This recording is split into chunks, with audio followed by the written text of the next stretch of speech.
welcome. Happy to have everyone here today. Thanks for joining on this second Wednesday of April. We're pretty excited about our talk today. Thanks everyone for joining. I'm Lucas Alvarez and I'm here with Meg Link, and together we're hosting April's AIGA Atlanta Insider. We're both on the InHouse committees, as you know, for the Atlanta chapter. I currently work for GNA. It's a sustainability consultant helping companies navigate their way to sustainability. And I'm a freelance graphic designer who does a lot of projects for in-house companies, for in-house. So, got experience there. So we have a great interview for you today with Tad Roberts. Tad is a creative lead at Children's Healthcare of Atlanta since 2014. He's been responsible for refining and safeguarding its brand guidelines, as well as overseeing its strategic and creative messaging across print, digital, and social channels.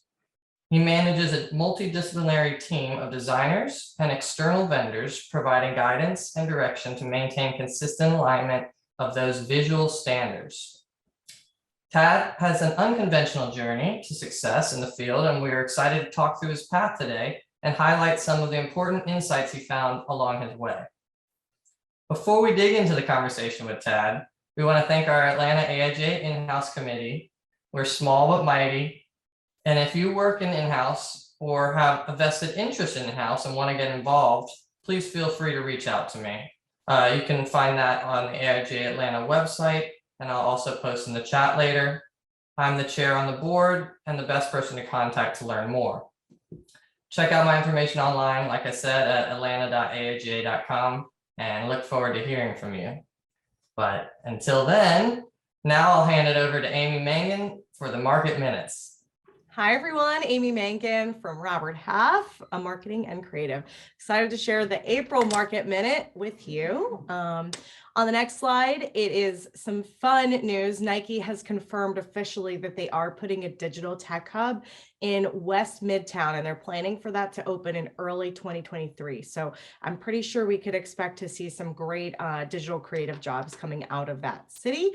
And then also in previous Market Minutes, I've shared some pieces from the 2022 Robert Half salary guide. We actually, because of the rapid change in the market, have put out some new pieces linked to the salary guide as well, because things have really continued shifting very quickly this year.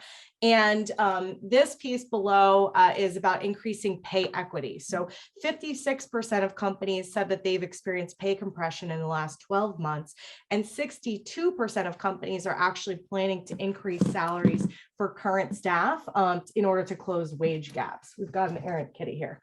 He's got to go. All right, so that's what's happening there. On the next slide, there's a bit of information just specific to remote working. So this is another new piece to the salary guide revamp. So 59% of marketing and creative teams are saying that they're planning to continue working remotely throughout this year.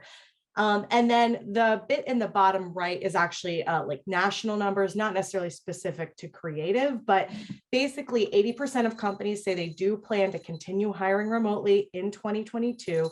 And 57% of C-suite folks are saying that it's part of their retention strategy, really, to make sure that that's built into their hiring and to, the package for anybody who's already working with their company.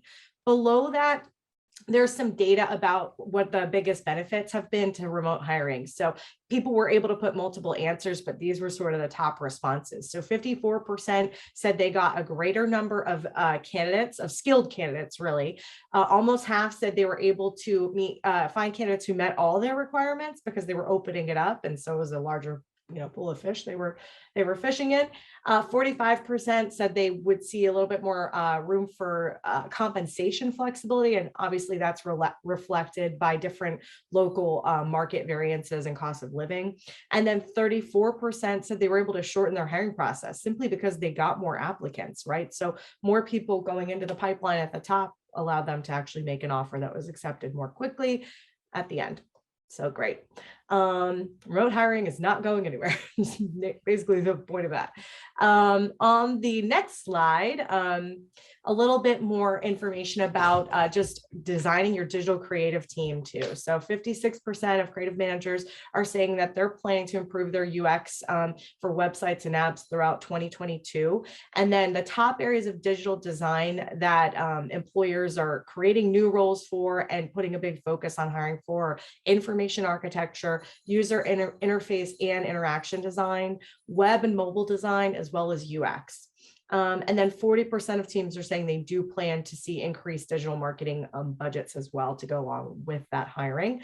And then 40% are saying, although they want to hire in these areas, it's extremely difficult to do so. And we agree with that. The unemployment rate in March for college degree workers over the age of 25 is all the way down to 2%. That keeps getting lower month over month. And the unemployment rate nationally just keeps driving down as well. So it is very tough to find good skilled people.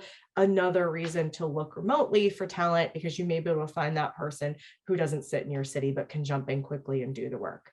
And so if you would like more information on the new 2022 salary guide pieces relating to remote work and designing your digital creative team, certainly feel free to reach out to me.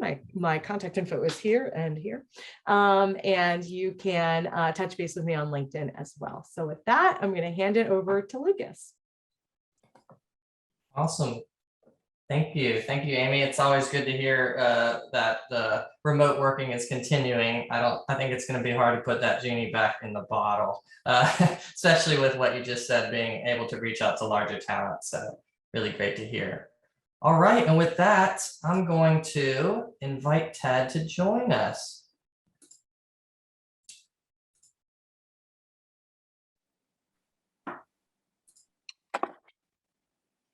Hey. Hey, welcome. All right. So want to thank you for being with us here today. It was a pleasure discussing your journey, and accomplishments so far in your design career.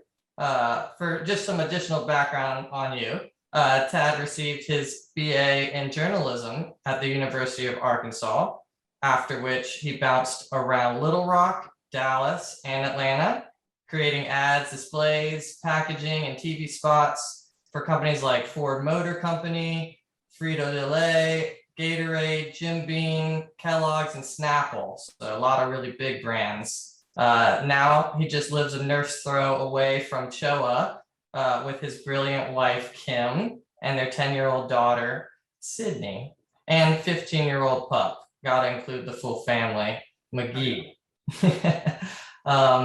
But before we get too ahead of ourselves and I tell all your story, let's go back to the beginning. And I'd love to kind of talk about how you got in the design field. So if you could tell us a little bit about your journey through college and what got you into advertising in the first place. Sure, absolutely. So I went to college to study advertising, but that was a hasty decision. It was a fateful decision, but hasty because dating back to 5th grade, if you had asked me what I want to be when I grow up, I would have said an architect.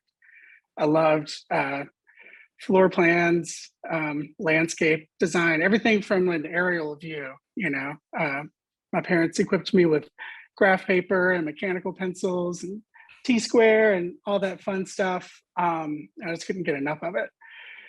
So fast forward to, I think, 11th grade, my mom introduces me to a high school classmate of hers who's a professional architect.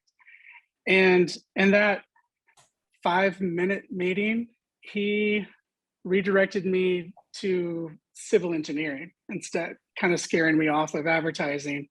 He said, that's a more lucrative career, 1. 2, architects don't make any money, like until you're 40 years old when you establish yourself. So here I am, 16, looking at 24 years of poverty, right? I don't know if that's what I want to do. So instead of designing homes and businesses, civil engineering, from what I understood, was like designing bridges and overpasses and maybe city planning. That seemed cool. So here I am in my senior year of high school, and slowly, as I'm doing my discovery about this career, I'm coming to understand just how much math and science is required for engineering, and assessing whether or not that's what I want to challenge myself with the rest of my life. So by this point, senior year is wrapping up. I'm already committed, if you will, to the University of Arkansas. My parents are sending money to the University of Arkansas. I chose that in part because A, I wanted a 4-year big college experience. B, I grew up on Razorbacks football and basketball, and I loved that. And C, they had a pretty stellar architecture program. So my school was already set. Now, what am I going to study? And I remember there's a movie, it must have been on HBO at the time. It was a Tom Hanks movie called Nothing in Common. And he played an advertising exec. And I mean, this is Tom Hanks at his most fun. It's before Big, but like after a bachelor party and the Money Pit and Dragnet and stuff, you can imagine he made advertising look really fun. Particularly the brainstorms and client pitch meetings. It just looked so inventive. It's, you know, you get to make up a story to sell a product. That's what me and my friends did in our free time for fun, you know, just making it pretend campaign pitches. So I was like, all right, that's what I'm going to do. So anyway, fast forward.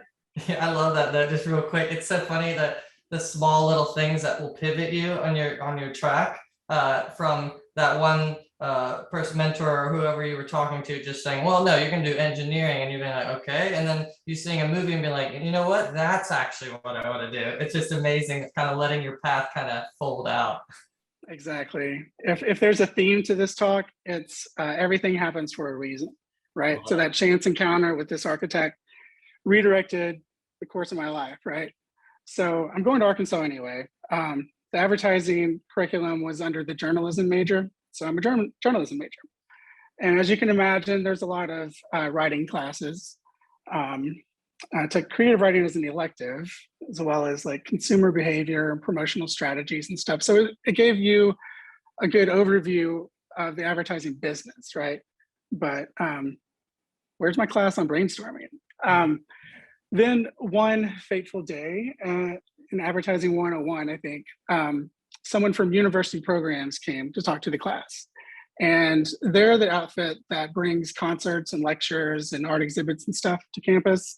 And they were looking for student volunteers to help with promotion. So for whatever reason, I volunteer, and it's someone there gave me a crash course in Quark Express, right?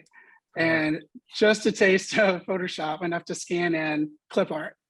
And I was tasked with building ads for university programs that would run in the student newspaper. So this is my first ad building, I guess. And it was kind of reminiscent of working on the yearbook in high school, which I really loved. And you can draw a through line between, you know, what I loved about drawing floor plans, you know, the composition of layouts and design through yearbook and into designing ads for the student newspaper. So after 3 or so semesters of doing that, I have a portfolio of tear sheets from the student newspaper. So I don't think it was until my senior year, like probably the spring semester of my senior year, that I thought of pursuing a career in graphic design. So this portfolio got me my first job at Dillard's corporate headquarters. The department store was based in Little Rock. So that's where I moved, landed the job as production artist. This was 93. And they were doing kind of what Delta and Chick-fil-A have done in the past couple of years. It's like creating an in-house agency, you know, the cost savings measure, I'm sure. So they had these old school art directors who would, by hand, you know, design catalogs and magazine ads and whatnot, but they needed a young whippersnapper who knew Quark Express to like bring it all together. So that was my role. And I was probably thinking that, you know, in time they will groom me to become an art director and I can design my own catalogs. And in this time, those art directors were being trained on how to use Quark Express themselves. Desktop publishing, I think, was kind of new at the time. So lo and behold, about 18 months in, the these guys are up to speed on Quark Express, and they don't need some knucklehead complaining about his $6 an hour salary, lobbying for more creative control. So my job is obsolete. So I'm out on the streets at this point. And fortunately, I had some friends from Ad Club back in college that were working at the state's largest ad agency at the time. And they were working in media. And they told me about an entry-level position on the media team and asked if I'd be interested. And I said, "You had me at state's largest ad agency. Hell yes, I'm interested." So, yeah. so I get in, and 6 months later, there's an opening for a production artist on the creative team.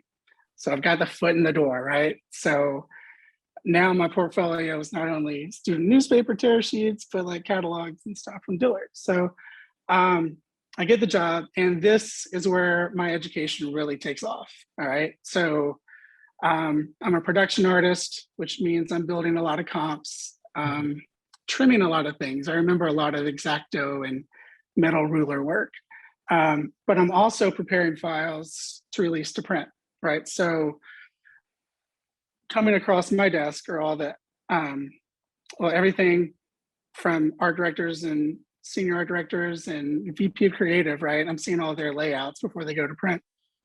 And so I'm studying, their composition, the use of fonts and photos and textures and white space and all of that. And it's just sort of a wordless mentorship in a way. Interesting.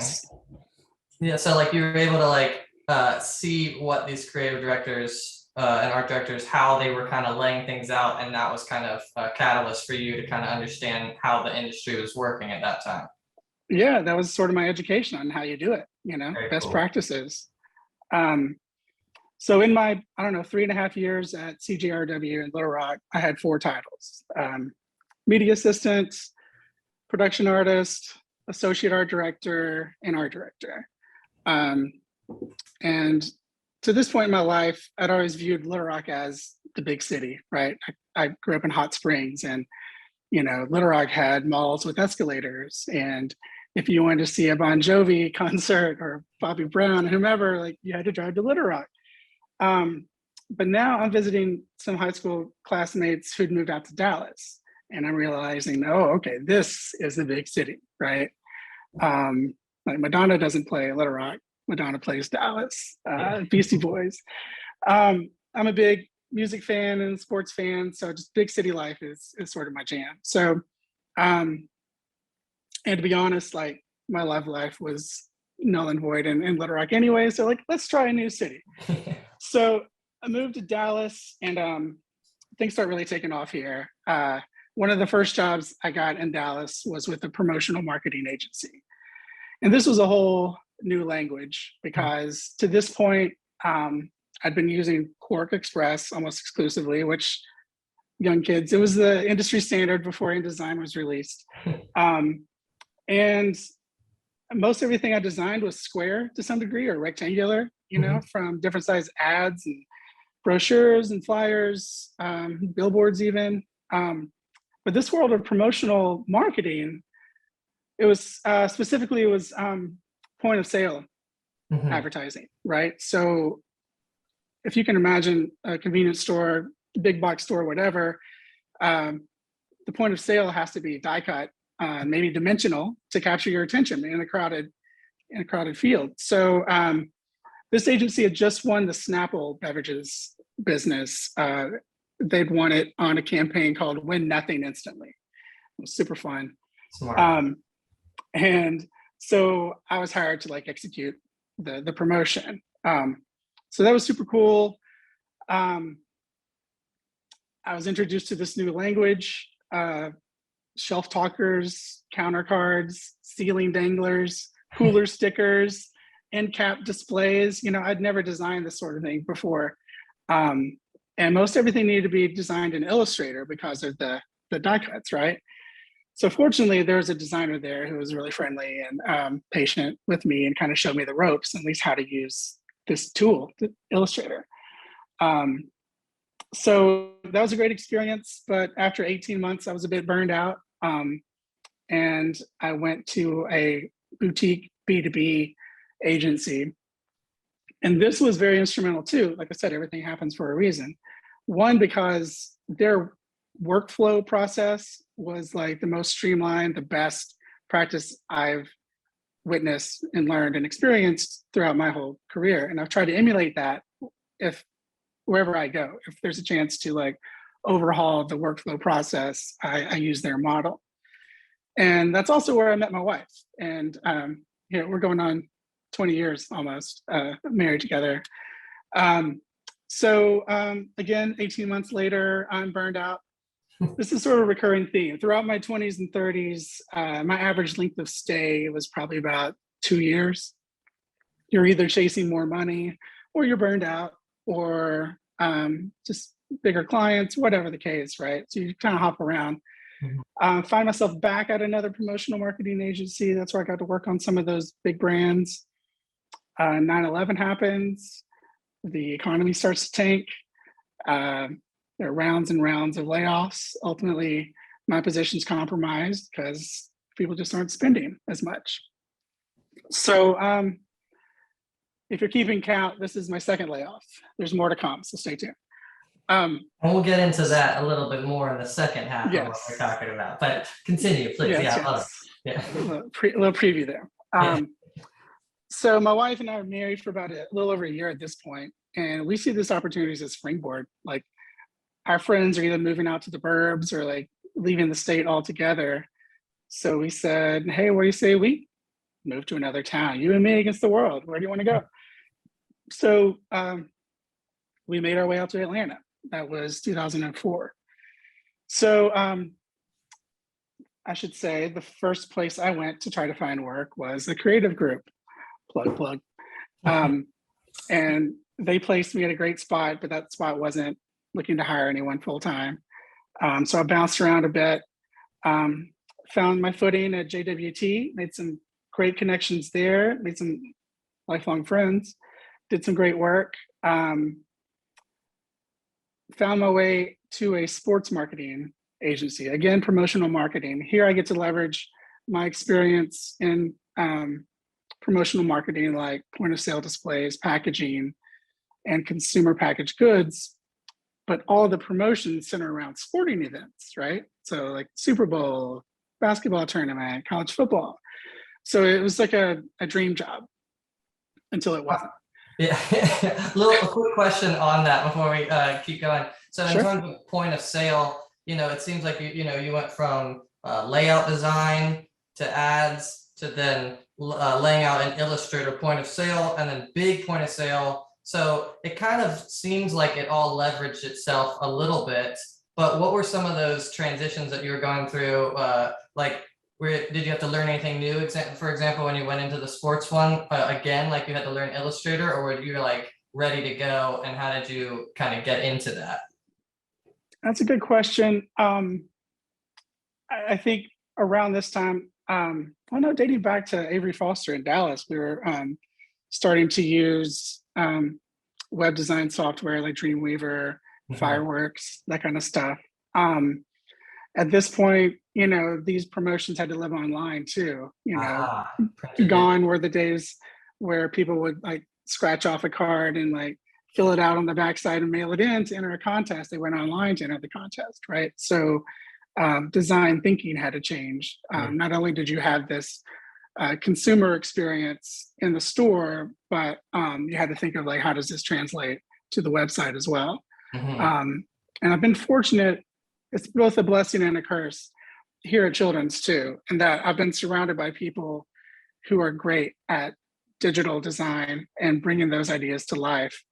The curse is that I'm not tasked with doing that myself. My day is full, and I don't necessarily have the time to, as much as I want to like learn how to bring all those ideas to life. Never learned to program, but again, I've had the luxury of being partnered with people who do. That's a good point. I think that's another thing, like as our industry continues to evolve, to keep an eye and an ear to what's happening and just to surround yourself with it, not necessarily even having to learn it all yourself, but to be able to speak the language to some degree, Right. see how it's supposed to be done. So, just always doing that is an important part of learning for our career and something to take from Tad's experience, I think. So Yeah. just had to jump in there. All right, we can keep going Yeah. back to the sports. Yeah. No, that's a good point. It's a good point. So yeah, again, 2008, 2009, the economy's not doing so well.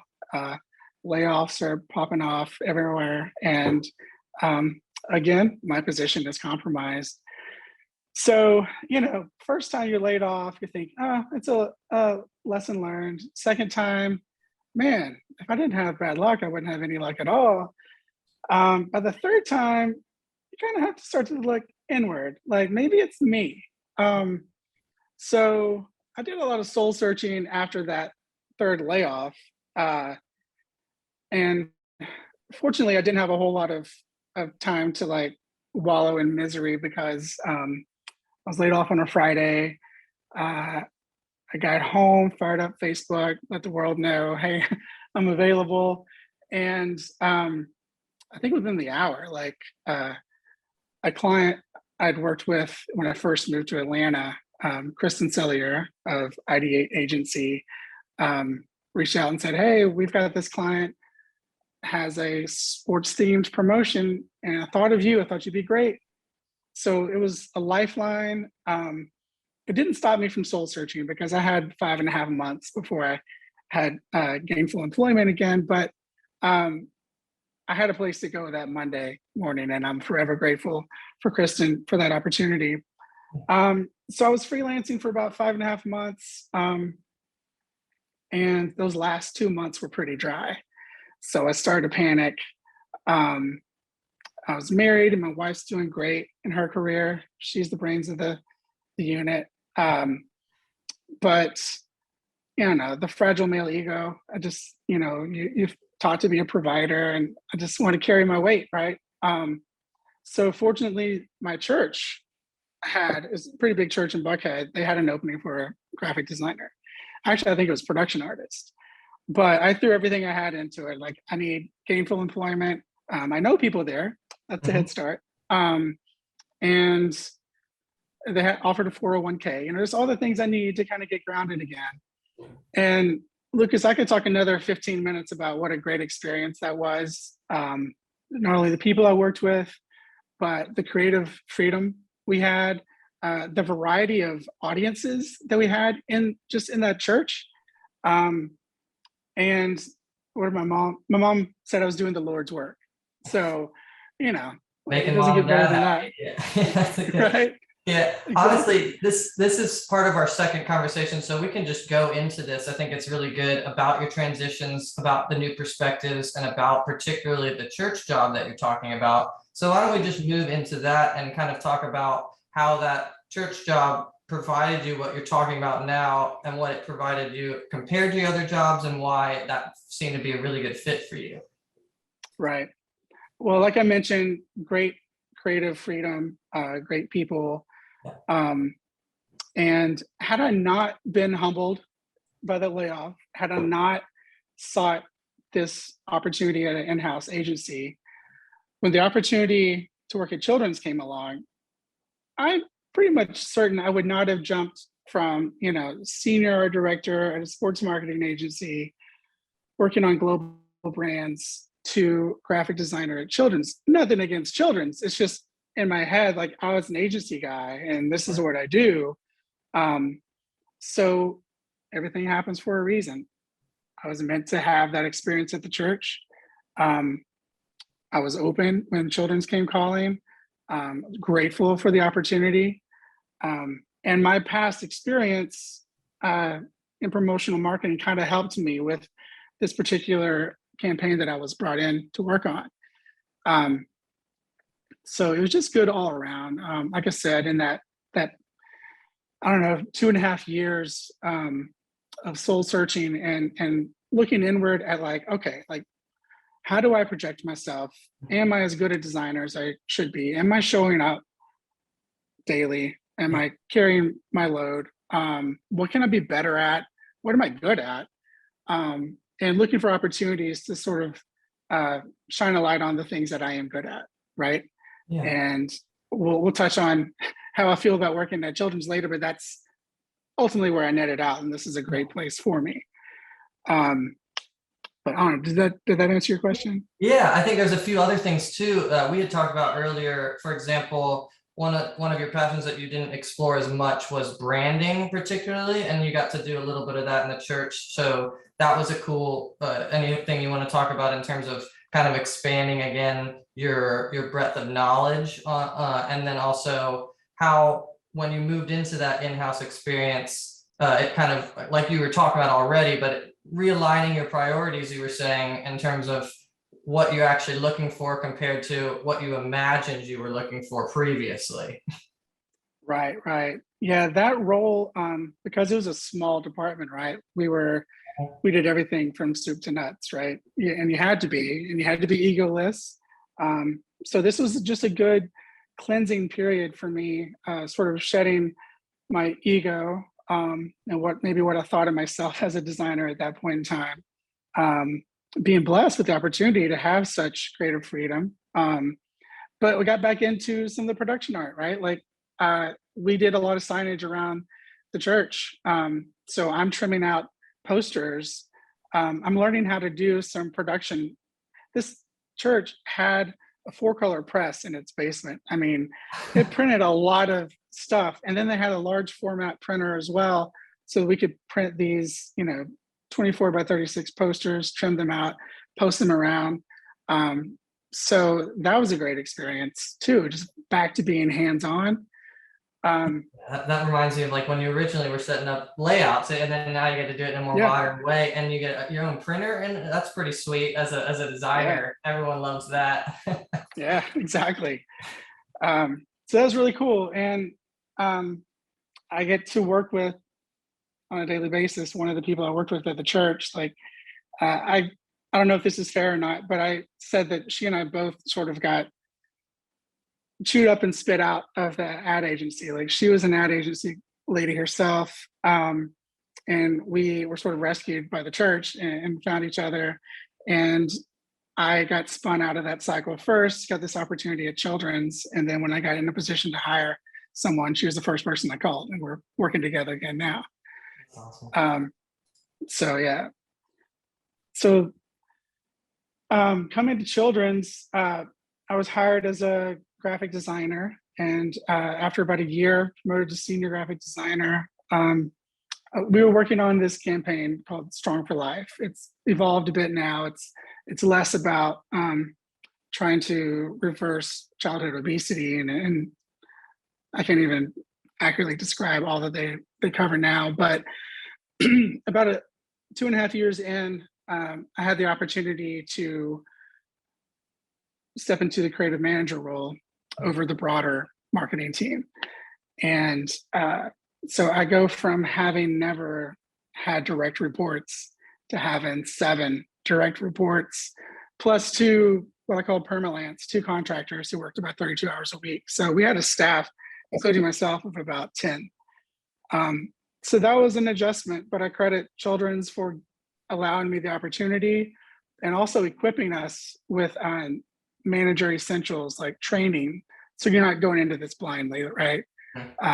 There's a lot of education on situational leadership and things like that. That was very beneficial. And I'll touch on something that sort of pertains to the last question. We talked about layoffs, right? Yeah. 4 times in my career, the position I applied to, the position I was hired for, was eliminated. First at Dillard's, then at TPN in Dallas, CSC in Atlanta, and again, the creative manager position was eliminated at Children's when they reorganized the marketing department. Only this time, I was not eliminated. So that was another lesson in humility, and sort of underscored what I think is one of my better traits. Bruce Lee has this quote, calm is a superpower. And I think being easy to work with is probably my superpower, and approachable and having a can-do attitude. You think those are like table stakes, right? But you'd be surprised. And probably looking back on my time at CSE, maybe I wasn't so easy to work with. Maybe that's part of what led to my dismissal. They were very nice about it. Every time I was let go, it was always like, "Oh, I'm so sorry, Dad. I hate to do this business decision." But it happens 3 times. It's like, come on, there's something wrong here and something I need to fix. But no, this has been a great experience. I've actually been here 10 years, 7 or 8 in the creative leadership role. But like I mentioned, the team was reorganized. We don't have a creative team per se anymore. We are now the content strategy and distribution team. So it encompasses more parts, right? We're more versatile now. We still have designers who are hybrid designers, both print and digital. We're bringing along a new guy next week. And we're excited about that. He brings with a lot of experience in digital design and programming as well. And we're going to have capabilities that we didn't have before. So I need to learn how to speak his language and learn how to talk to him as his direct supervisor. I need to be able to know what I'm asking of him and how to gauge its success. So that's another professional growth opportunity. That's awesome. Yeah. So again, continuing your path forward. And I'd just like to say, thank you for being vulnerable and talking about these experiences, because I think people can relate to that, even if it's a fear or it's something that's happened to them, and it's not something that is going to crush you. It's something that redefines you, adds complexity to you. It shows like resilience, highlights the fact that adaptability is paramount to success. It's not really about your path was perfect or you had a vision of the A to B. And that we've talked about these paths constantly with all these different creatives throughout Atlanta, and it seems to be no one ever has, maybe like the 5%, but a clear A to Z path. Like they know exactly what's going to happen, because these experiences that you're going along the way are helping define those things and teaching you the things that you didn't know necessarily. So, I think it's just really nice to hear about this, and it's cool to hear how it comes back to success overall. So just want to thank you about that. Yeah. And I guess now we started talking about Showa, and you've already answered a lot of my questions about specifically your transition and your jobs before, which we might go back and touch on. But I think now what we can move into kind of leading your team and kind of talk about how you successfully lead the team. There's a lot of different forms of management. You have your specific one, leading with calm, collective, and also an open mind to learning. So now you also mentioned you've been there over 8 years in the management position. You've seen a lot of change, because there was a lot of change, like you just described your job transitioning as they consolidated and changed.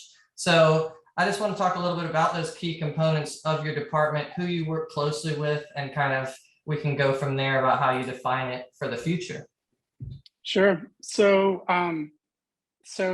my title is creative lead, but it should probably be design lead. In the transition, we phased out a traffic manager. So a lot of what I do today is also resourcing, sort of distributing jobs, as well as creative oversight and design. Our team services the marketing team, external communication, which includes social media and PR, as well as internal communications. They are focused on the 11,000 plus employees at Children's, right? So there's a lot of communication and attaboys and all that kind of stuff with internal comm. And there's also the foundation, which is our fundraising arm. All their work is funneled through the marketing team, but as you can imagine, a nonprofit, one that is building a fancy 19-story hospital, just down the street, relies on a lot of fundraising. So we speak to a lot of different audiences. Children's has also made an effort in the past few years to achieve national preeminence. Like we've got a great offering of services here in the state of Georgia, and we serve the whole state, but our services are world class, and we need to get the word out, right? So not only our people, let them know that, like, you know, let's say your child is diagnosed with some heartbreaking condition, and you know, it's a parent's nature to research like who's the best in the business, where should I take my child, and children's is right in your backyard. We're not just, you know, a daycare center. It's like world-class services are going on here. So we're getting our physicians out to national conferences and having them speak. So there's a lot of communication, sort of pumping up our research offerings. We have partnerships with Emory and Georgia Tech and Morehouse, and leveraging those, as well as patient communications, right? Let's say you have a child and they're brought to Children's diagnosed with something you've never heard of. You want to get to speed. Sure, you can go Google what it is, but Children's tries to provide robust information. So that's one of our streams as well. And trying to dispute the myth that Children's is for like strictly for broken bones and babies and toddlers. We see patients up to age 21, particularly like sports and orthopedics is going after that teenage market, because a lot of parents, like, should something happen with their child with some sort of sports injury, they're probably inclined to take them to an adult hospital. But Children's, like, 24/7 works with people with growing and developing bodies, you know, growing bones, and they're best served to work on, you know, your teenager that might have like some sort of hyperextended whatever. But anyway, so we've got all those different audiences that we speak to, as well as the internal audience I mentioned of 11,000 employees, you know, trying to keep everyone happy and engaged. So. Yeah, I think that's really interesting too. I mean, going back to kind of starting in the advertising world and moving into in-house world, I think you kind of discover a lot of these positions that you're in, that they're niche markets, but also apply to a lot of people that you don't necessarily think of first when you're like, when I'm going to graphic design, I think of Nike poster, like we were talking about earlier from Amy, that coming in. But there's such a need for designers to be able to share what you're talking about for companies that do amazing work, purposeful work. And it's nice to hear, you know, the dedicated resources that Cho has given to that, obviously. And then also there's a lot of companies out there for anybody listening, to kind of, you can take these jobs and make them shine, basically. You know, it's not all about the fancy ad, but getting the message out to that mother in need to talk about how they can go to CHOA for these things is super important. And there's a million other examples of stuff and businesses out there that do things like that. So just to keep in mind that those are really valuable and something to look forward. Yep. So I just had to comment on that. But very cool. You're doing awesome purposeful work. So that's always nice to hear. And I think I want to talk a little bit about your team, if we can, about how you keep them motivated. You know, you have there's a lot of employees, but your team's a little bit smaller. I think you said about 10 people. Is that correct? Or? Well, yeah, I manage just a team of 3. Oh, see, even small. Yeah, amazing. Yeah, but we're in a team of about 10 people. Yeah. Mhm. Yes, I'm very fortunate and blessed. 2 of the designers, I have a 3rd starting next Monday.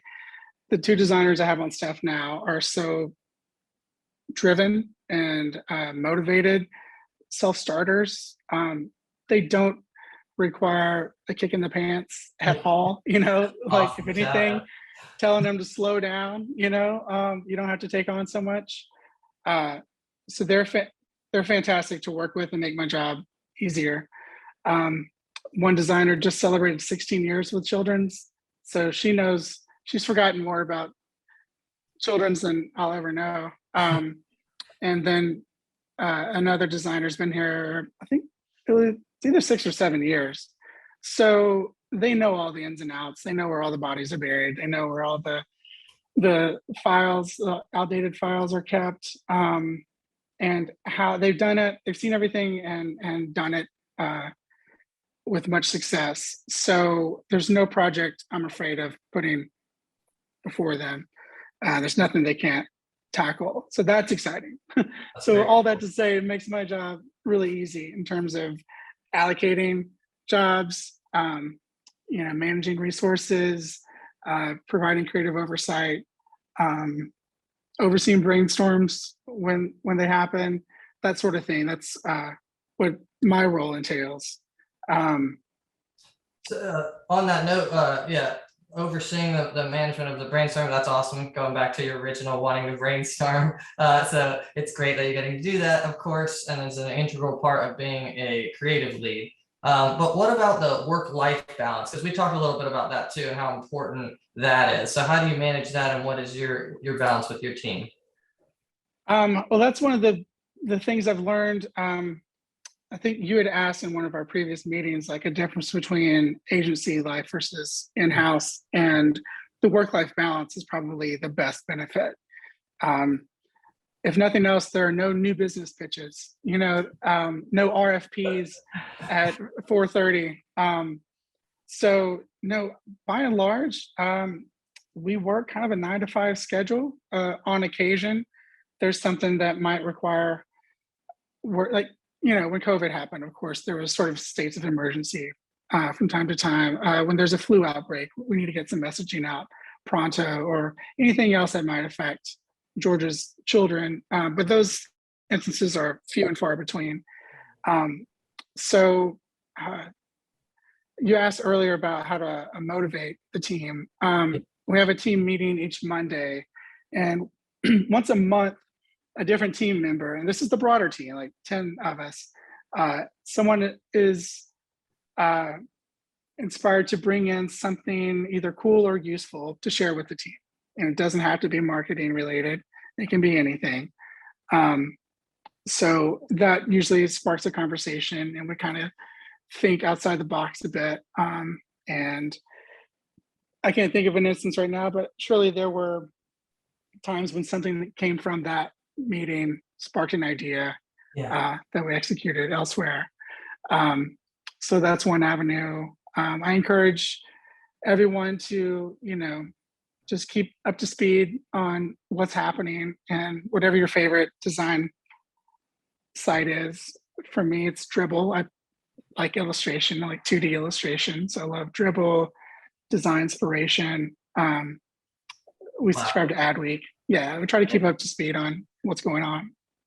Very cool. And another part that you told me about that I think is a big part that we haven't touched on is kind of like passion projects. And we hear that a lot too with creative leads, and in general with the teams. Best creatives usually are involving themselves not just in what they're doing at work, but also being able to apply themselves in something that they really are truly just passionate about, and not necessarily for money. So yeah, is there any light that you can shine on the passion project stance and with your team?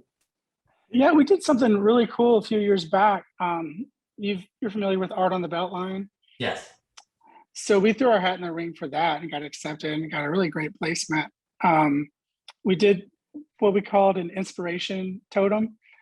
So it was a pole with 3 cubes stacked, and there was a torso on 4 sides. There were legs on 4 sides of another cube, and upper body on 4 sides of another cube, right?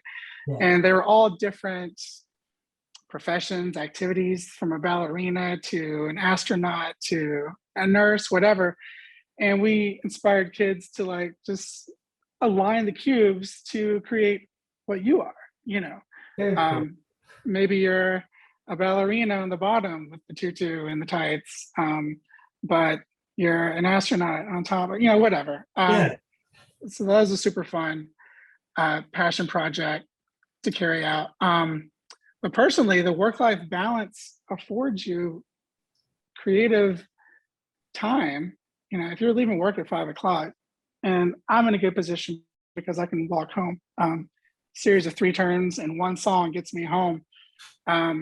and I still have the creative energy to pursue a passion project. I just started writing children's books. Well, I've been writing children's books. I just started producing a children's book. Shout out to Chip Waller. I think he's tuning in today. Phenomenal illustrator and graphic designer in his own right. He's illustrating my first children's book. And I don't know that I would have had the time and energy to do it were I not working in an environment like this that afforded us that focused time. Yeah, I mean, you go back to true value, I think, and you look at like, if I was at an advertising agency, maybe you could be making 1.5 times or something like that. But then you also have to factor in that fact that, oh yeah, but you'll be working till 8 p.m. every night, and then you lose so much more maybe than that value. So yeah, I mean, being able to explore that passion. I mean, I personally do it. I know most creatives that I've talked to who have been successful are doing something that they just love outside of it. It really re-energizes you to then push that back into the work that you're doing. And you're doing two things at once, so you can kind of bounce those ideas and somehow they'll relate, just like the brainstorming you're talking about. Like if I saw a cool video game and there's a graphic in it that could inspire an ad, like that's the connection, the cycle of open-mindedness that really promotes the creativity. So it's awesome to hear you're doing that. And children's books, another great purposeful thing. So I'm excited to see that when it launches. One other note on that point, we have the staff, someone on our design team, and we're about to have a second one, who are like really big into comics. And this particular employee who celebrated 16 years recently, she moonlights at Joanne Fabrics, I think so that she can outfit her costumes. She creates her own costumes and attends, the Dragon Con. She attends Comic-Con every year. And there was an opportunity a couple of years ago to, we had Tiny Doors create these installations at 2 or maybe 3 of our hospitals. And we wanted to sort of celebrate it. So we created our own comic book with Hope and Will as the lead characters. And she got to take on that project, had complete creative control. And so it was an opportunity to kind of marry, her passion outside of work into a project here at work. Perfect. Yeah, that's a perfect example too of how if you're doing these passion projects, it's just going to advance there. You don't have to force the opportunity to occur. Eventually there's going to be something where it can apply. And then it's really awesome. So very cool. All right. Well, we're getting pretty close to the end here. So I have some end conversation questions. And I think I'll start with this one a little bit heavier, but not heavy, just I think more on a serious note. What do you think is some good advice for someone who's either feeling burnt out or who maybe just got laid off? What is something that you would tell them right now? That is a heavy question. It's a good one. If nothing else, hang in there. Look inward, find out this is an opportunity maybe to take a breath and figure out what you want to do, what makes you unique, where can you shine somewhere, and you're probably looking to get gainful employment again because you got a mortgage to pay for or rent to pay, but also pursue whatever it is that you specialize in. For me, I was fortunate to find this opportunity with the work-life balance that it provided, because I started here in January and my daughter was born in March that same year. So to have that, it was just a perfect opportunity for me. There's all sorts of factors, as I mentioned earlier, as to what led me to children's, but I think achieving that work-life balance, finding this place was the right thing for me. So I don't know that that's sage advice. One thing I'll just regurgitate, sort of a cliche, but it's not how many times you get knocked down, but how many times you get up. That's what's most important. I think that's important here. Yeah. And I think, again, that redistribution, alignment of what you're good at and what you want to do, I think, as you've illustrated and explained through your story is what's going to get you where you actually want to be. So what was previously not working wasn't working for a reason. So you'll find it by continuing, not by stopping. Yeah, I love that. That's a good point. Awesome. Yep. Well, we're basically end. I would love to know, because you're a big sports guy, what your favorite sports team is. So last question I'll ask there. Everything Arkansas Razorbacks, like whatever the sport, men's, women's, love all of it. Yeah. Awesome. Razorbacks it is from the very beginning. That's right. Well, thank you so much, Dad. That was fantastic. I really appreciate you taking the time today. I think you gave a lot of good insights, and I think we had a lot of good chats going on the side. So thanks again. And yeah, we look forward to talking to you more and seeing more. Well, thank you. Before you sign off, Lucas, I know how much time you and Amy and Meg put into this. So as longtime listener, first time speaker, I want to thank you for all that you do at the time that you commit to ATL Insider. Thank you. Thank you, Ted. We really appreciate that. And we'll keep going. So Awesome. Awesome. Cool. Well, thanks, guys. All right. Well, have a great rest of your day, everybody. Thank you.